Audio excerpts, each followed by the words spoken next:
Hello दोस्तों, गुरुजी परिवार exam में आपका स्वागत है। आज हम देखने वाले हैं सीडीपी में एक महत्वपूर्ण मनोवैज्ञानिक जिनका नाम है बीएफ स्किनर।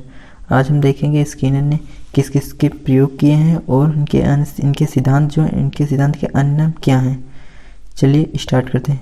और एक और बात, अगर वीडियो में कोई कमी आपको लग रही हो तो कमेंट बॉक्स में अपनी राय जरूर दें। सबसे पहले देखते हैं बीएफ स्किनर ने कौन सा सिद्धांत दिया था। बीएफ स्किनर ने दिया था क्रिया प्रसूत अनुबंधन का सिद्धांत। ये स्किनर के द्वारा दिया गया था। स्किनर के द्वारा कौन सा सिद्धांत दिया गया था? क्रिया प्रसूत अनुबंधन का सिद्धांत स्किनर के द्वारा दिया गया था।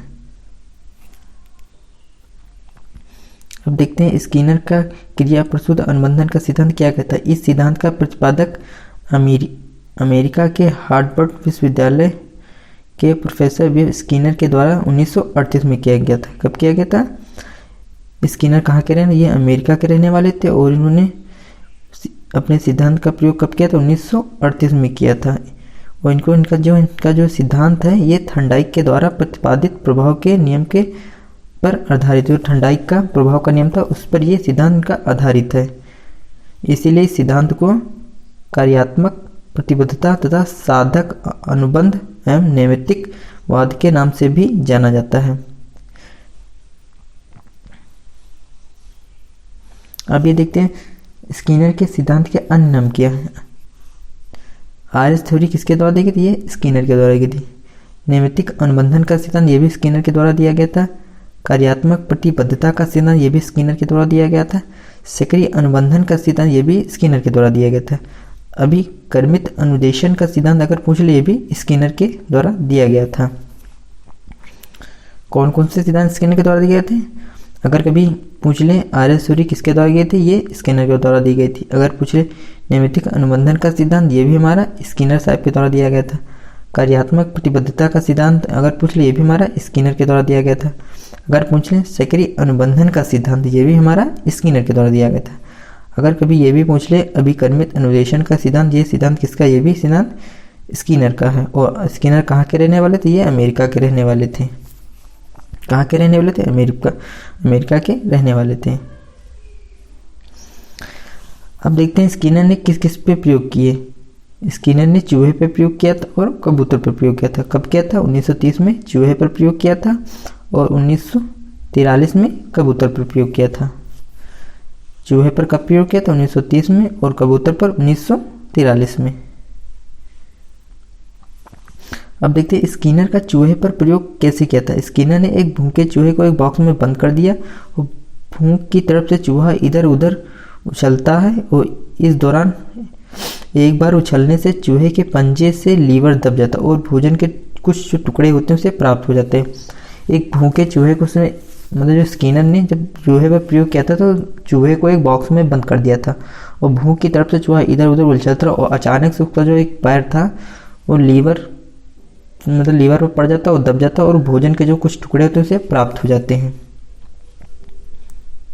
और ऐसा कई बार उछल कूद करने से लीवर के दबने से चूहे को भोजन प्राप्त हो जाता। इस प्रकार भोजन मिलने से चूहा लीवर को दबाकर भोजन प्राप्त करने की कला को सीख जाता है। भोजन चूहे के लिए प्रबलन एवं भूख उसके लिए प्रोदक का कार्य करती है। प्रोदक मतलब चालक का कार्य करती है। भोजन उसके लिए प्रबलन का कार्य करता है और भूख जो उसके लिए चालक का कार्य करती है। और इस सिद्धांत के अनुसार यदि किसी अनुक्रिया के करने से सकारात्मक एवं संतोषजनक परिणाम प्राप्त होते हैं तो प्राणी यह क्रिया बार बार दोहराता है। इनका कहना है कि यदि ऐसी अनुक्रिया करने से मतलब सकारात्मक हमें परिणाम मिल रहे हैं तो और संतोषजनक भी हैं तो बच्चा उस कार्य को दोबारा करने की कोशिश करेगा। अगर असफलता और नकारात्मकता मिलती है तो प्राणी उस क्रिया को पुनः दोबारा करने से बचता है, जिससे उद्दीपन अनुक्रिया का संबंध कमजोर हो जाता है। मतलब जैसे कोई बच्चा कोई कार्य कर रहा है, उसमें उसे सफलता नहीं मिल रही है तो वो उस कार्य को दोबारा नहीं करेगा, उस कार्य को दोबारा करने से बचेगा। इसी से उद्दीपन और क्रिया का जो संबंध होता है वो कमजोर हो जाता है। कहता है यदि किसी अनुक्रिया के करने से सकारात्मक संतोषजनक परिणाम मिलते हैं तो प्राणी यह कार्य दोबारा करेगा, बार बार करता रहेगा। अगर उसे सफलता या नकारात्मकता मिलती, मतलब अगर उसे असफलता हो या नकारात्मकता के परिणाम मिलने पर प्राणी उस क्रिया को दोबारा या दोहराने से बचता है, जिससे उद्दीपन क्रिया का संबंध कमजोर हो जाता है। अब देखते हैं क्रिया प्रसूत सिद्धांत की विशेषताएं क्या क्या है। सबसे पहले देखते हैं पुनर्बलन आवश्यक तत्व, मतलब इनके सिद्धांत में स्किनर के पुनर्बलन का होना बहुत ही आवश्यक है और यह सिद्धांत मंदबुद्धि बालकों के लिए अधिगम के लिए बहुत ही उपयोगी है। जो मंदबुद्धि बालक है उनके अधिगम के लिए यह सिद्धांत बहुत ही उपयोगी है। सीखने की क्रिया में अभ्यास पर अधिक बल दिया जाता है, मतलब जब बालक सीखेगा तो उसके अभ्यास पर अत्यधिक बल दिया जाना चाहिए।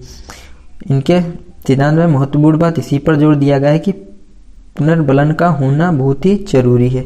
अगर बच्चे को पुनर्बलन नहीं मिलेगा तो बच्चा उस कार्य को करने की कोशिश कभी नहीं करेगा।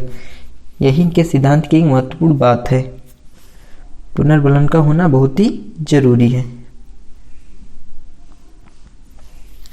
अगर हमारे द्वारा दी गई जानकारी आपको अच्छी लग रही हो तभी चैनल को सब्सक्राइब करो और अगर कोई आपको कमी लगी हो तो कमेंट बॉक्स में अपनी राय जरूर दें। धन्यवाद।